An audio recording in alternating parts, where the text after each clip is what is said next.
Welcome to Dead Man Talking.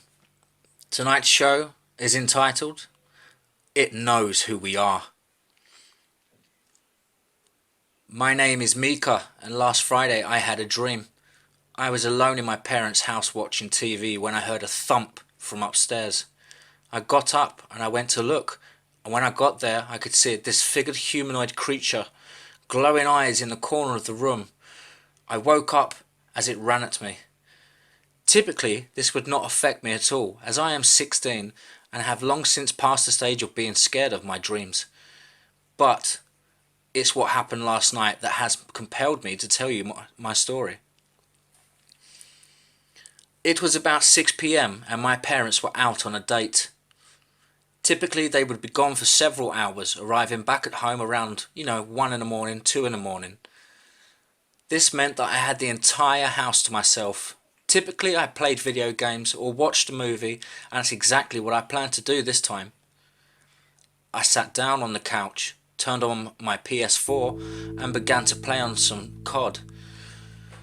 I had my headset on so it was hard to hear the surrounding noises, but I had this feeling I was being watched.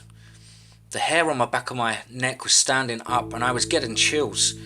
I kept turning around to see if someone was there, but I never saw anyone. It was around 11 o'clock and I was getting really into my game when I heard it. Thump. It was right above me. I mean directly above me. Not just upstairs, but it sounded like it was intended for me to hear it. And whatever made the noise, it knew exactly where I was in the house, so I was frozen. I put down the controller and slowly looked up. Thump! Once again in the same place. I jumped half from fear and half from adrenaline. The house was dead silent. I could feel the silence radiating throughout my home. The air was tense and I was petrified. I stayed silent, hoping never to hear it again. Maybe it was just in my head, I thought to myself. Maybe I just need to get some sleep. That's when I heard it. It was almost a growl of sorts, but it made more of a clicking noise, and I could hear it through the floor upstairs. I didn't know what to do. I couldn't leave as my parents wouldn't believe me, and they would come home to this thing. I decided I had to go look. So I gathered all of my courage and began to make my way to the stairs. As I reached the stairs, my chest grew heavy. There were marks on the walls. There were scratches, deep, long scratches. It looks as if whatever was upstairs drug its hand across the wall as it walked up. I started to panic. What the hell was I going to do about this thing? I live in a suburb of LA. My family doesn't even own any guns, and my mother locks the kitchen knives away as she's somewhat overprotective. I heard the growl again. It was right by the stairs. It was following me. I shouted at it, telling it to get away and get the hell out of my house. The house fell still after this. Something was wrong. I looked towards the top of the stairs, and in the dark, I saw it. 2 glowing eyes shot open. At the top step, I saw a hand start to grasp. This was no regular hand. It was long and thin. Its fingers came to a point and looked to be razor sharp. It was a tan colour with wrinkled skin like rotting flesh. It started to make its growling noise as its full body appeared from an immense dark. It was hunched and crawling on all fours, doing a sort of bear walk down the stairs.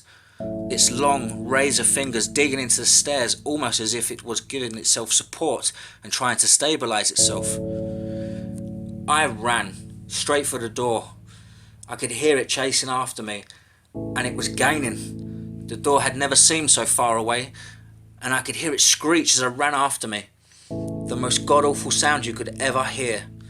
I broke into tears as I was running, screaming for help. I reached the door, pulled it open and ran into the street and straight over to my neighbours, the Herms. I pounded on the door, screaming and crying. Mr. Herm opened in a half-dazed panic and let me in immediately.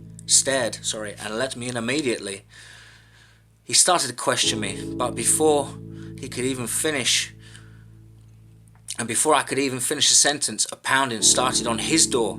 It was violent, and the screeching was louder and more aggressive than ever before. It was trying to break down the door.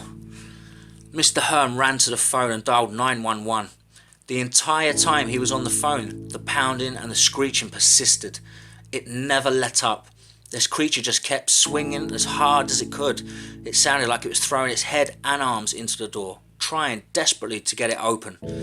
When Mr. Herm put down the phone, the screeching and the pounding instantly stopped. Everything fell silent. Not even cricket could be heard. We both cautiously looked outside to see if it was still there. Not a thing was in sight. The police soon arrived and took both our testimonies. The only evidence that we were saying truly happened were the scratches and Mr. Herm's door.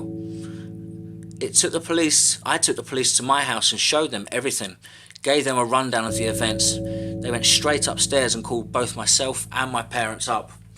My room was covered in scratches. The wallpaper had been ripped and torn away. My bed was mangled and all my stuffed animals from when I was a child had their heads ripped off and strung throughout the room. I took a closer look at the scratches and realised something that will haunt me for the rest of my life. As I looked closely, the scratches spelt out Mika. It was spelling my name. It knew who the fuck I was. Well, I hope you enjoyed that story. Be sure to like, share and comment. And remember folks, be safe, not sorry.